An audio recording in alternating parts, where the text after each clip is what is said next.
पहला जो हमारे पास छत्तीसगढ़ में आया, छत्तीसगढ़ राज्य में सन 1900 में, उसका नाम था छत्तीसगढ़ मित्र, छत्तीसगढ़ का गौरव। पत्रिका का नाम था छत्तीसगढ़ का मित्र। अगर पूछेगा संपादक कौन थे, तो छत्तीसगढ़ के पत्रकारिता के जनक माधवराव सप्रे। इनको याद रखना, भूलना नहीं। छत्तीसगढ़ के बाल गंगाधर तिलक भी कह दे तो कोई बड़ी बात नहीं है। प्रकाशन का स्थान था बेटा पेंड्रा रोड बिलासपुर। अभी वो गोरिल्ला पेंड्रा और मरवाही जिले में जा चुका है, पर पेंड्रा रोड बिलासपुर में पड़ता है। अगर मैं इसके वर्णन की बात करूं तो एक मासिक पत्रिका थी। मासिक मतलब महीने में एक बार आती थी। उस समय टेक्नोलॉजी उतनी एडवांस नहीं थी कि डेली पेपर छाप सके, प्लस फंड की कमी, ऊपर से जो पत्रिका थी अंग्रेजों के विरोध में आती थी, तो बहुत छुप छुपा के छापना पड़ता था। 2 से 3 साल, सन 1900 में आया और 1903 तक, सन 1900 से लेकर 1903 तक ये पत्रिका चली और उसके बाद बंद हो गई। कारण क्या था? फंड और पैसे का अभाव। लेकिन याद रखना है कि आपको पहली छत्तीसगढ़ की जो पत्रिका है वो मासिक थी और नाम था छत्तीसगढ़ मित्र। जो चुने हुए हैं इंपॉर्टेंट फैक्ट्स वाले हैं, बस वही कराऊंगा जो प्रीवियस में भी एग्जाम्स में आए हैं और आगे भी आने की संभावना है। उसके बाद 1907 और 8 में, 1907 और 8 में पत्रिकाई हिंद केसरी पत्रिका का नाम था। संपादक फिर से कौन थे? तो माधवराव सप्रे। प्रकाशन कहां से किया था? नागपुर से। आज नागपुर अलग है, लेकिन उस समय वो मध्य प्रांत का हिस्सा था और छत्तीसगढ़ भी मध्य प्रांत का ही हिस्सा था, इसलिए इसको पढ़ा जाता है क्योंकि इसको प्रकाशित करने वाले माधवराव सप्रे थे। नाम था हिंद केसरी। विस्तृत विवरण यह है भाई कि लोकमान्य बाल गंगाधर तिलक ने मराठी समाचार पत्र, नाम था उसका केसरी, उसी का हिंदी रूपांतरण इन्होंने किसमें कर दिया? तो हिंदी में कर दिया। बाल गंगाधर तिलक के बहुत बड़े अनुयायी रहे थे। कौन? माधवराव सप्रे। उनकी एक पत्रिका आई थी, उसका नाम था केसरी और वो थी मराठी भाषा में। तो इन्होंने क्या किया? उसका हिंदी में कन्वर्जन और बना दिया हिंद केसरी। अगर पूछेगा संपादक तो माधवराव सप्रे और सर आई पत्रिका थी हिंद केसरी। समय था 1907 से 8। याद रहेगा। 2 इंपॉर्टेंट पत्रिकाएं। अगला आते हैं हम लोग। अगला हमारे पास 1921 में आता है अरुणोदय। 1921 में अरुणोदय पत्रिका का नाम था। पत्रिका के संपादक थे ठाकुर प्यारेलाल सिंह और इसलिए ये इंपॉर्टेंट है। 1921 में अरुणोदय ठाकुर प्यारेलाल सिंह। ठाकुर प्यारेलाल सिंह निवास कहां करते थे? एक्टिव कहां पर थे? तो राजनांदगांव में। इसीलिए उनसे संबंधित जो भी चीजें होंगी राजनांदगांव करेंगे।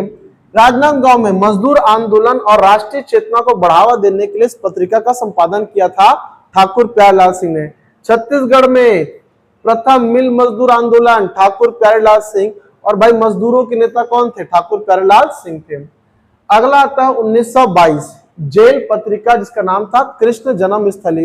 कहानी ध्यान सुनिएगा कि 1922 में आप सभी को पता होगा कि गांधी जी ने क्या किया? असहयोग आंदोलन वापस ले लिया और ये सब के सब जितने भी कांग्रेस के मेंबर थे वर्धा से अधिवेशन करके लौट रहे थे। लौटते वक्त पंडित सुंदरलाल शर्मा को पकड़ लिया गया और डाला गया रायपुर जेल में। अब हम लोग होते तो भाई डाटा खोजते और रील चलाते, पर उनके पास सुविधा नहीं थी, बुद्धिजीवी लोग हैं, तो भाई क्या करना है? तो वहां पर बैठकर क्या किया? उन्होंने एक पत्रिका लिखी। ये पत्रिका 18 पन्नों की थी बेटा। कितने पन्नों की? 18 पन्नों की थी। और सर कैसी थी? तो हस्तलिखित पत्रिका थी। हस्तलिखित पत्रिका। पत्रिका का नाम पड़ा जेल पत्रिका या फिर नाम दिया गया श्री कृष्ण जन्मस्थली। इसलिए भगवान कृष्ण का जन्म भी कहां हुआ था? जेल में, इसीलिए नाम दिया श्री कृष्ण जन्मस्थली। ठीक, इसे रायपुर जेल के भीतर लिखा गया था। जेल का नाम याद रखिएगा कि जेल पत्रिका है 18 पृष्ठों की। और कैसी थी बेटा? ये हस्तलिखित पत्रिका। ये सिर्फ क्या है? की पॉइंट है जो आपको समझकर क्या करना है? चलना है। की पॉइंट भी अगर कर लेते हैं तो आपके क्वेश्चंस नहीं छूटने वाले हैं। अगली जो हमारे पास पत्रिका है वो थी कान्य कुंज पत्रिका। 1911 में पंडित रविशंकर शुक्ल ने पहले तो कान्य कुंज सभा की स्थापना की थी। 1924 में उन्होंने कान्य कुंज नामक एक पत्रिका को चलाया। कान्य कुंज पत्रिका।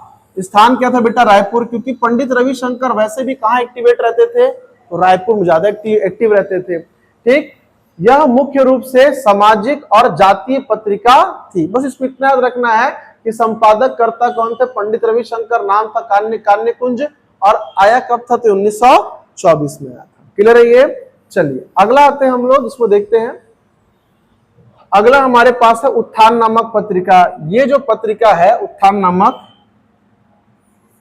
इसके संपादक रायपुर विकास परिषद, मुख्य सूत्रधार कौन थे, पंडित सुंदरलाल त्रिपाठी। इसको कई एग्जाम्स में पूछा गया है। सुंदरलाल शर्मा नहीं थे, कौन थे ये, सुंदरलाल त्रिपाठी थे, दोनों अलग अलग है। यहीं पर होता है गलती। हम लोग में एक्टिविस्ट में किसका नाम सुने हैं, सुंदरलाल शर्मा का, त्रिपाठी कभी नाम ही नहीं सुने थे। यहां से पूछ देगा नाम क्या था जी, उत्थान। आया कब था सर, 1935 में।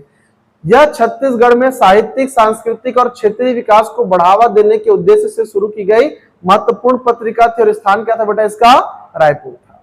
चलिए अगला आते हैं अगले क्वेश्चंस में। अगला आया 1951 में, सॉरी माफ कीजिएगा, लैब कैसे कर रहा है यार ये। चलो देखो इसको, अगला सर हमारे पास आता है 1951 में महाकौशल। ये एक ऐतिहासिक मोड़ था, क्योंकि छत्तीसगढ़ का पहला क्या था, ये दैनिक समाचार पत्र। कैसा था बेटा ये, दैनिक समाचार पत्र। कैसा था, दैनिक मतलब ये रोज आता था। तो सन 1900 में एक बार, पहली बार छत्तीसगढ़ मित्र के नाम से एक समाचार पत्र आया, और उस समाचार, वो मासिक पत्रिका थी, और उसको दैनिक होने में 51 साल लग गए। सोच लो, एक पेपर जो है, सिर्फ एक पेपर जो मासिक से दैनिक होने में उसको 50 साल लग गए। हम लोग ग्रोथ में कितना स्लो थे। पत्रिका का नाम था महाकौशल, संपादक थे इसके पंडित रविशंकर शुक्ल, और प्रकाशन का स्थान क्या था बेटा, रायपुर था। विस्तृत विवरण इस प्रकार से है। वैसे तो महाकौशल की शुरुआत 1936 में हो चुकी थी, लेकिन उस समय शुरुआत किसने किया था, अंबिकाचरण शुक्ल ने, और उस समय पत्रिका मासिक नहीं थी, साप्ताहिक थी। पहले साप्ताहिक 1936 में हुई, और मासिक होने में इसको और 15 साल लगे, 1951 लगे। तो छत्तीसगढ़ का पहला दैनिक समाचार पत्र पूछेगा तो 1951 महाकौशल, और पहला समाचार पत्र पूछे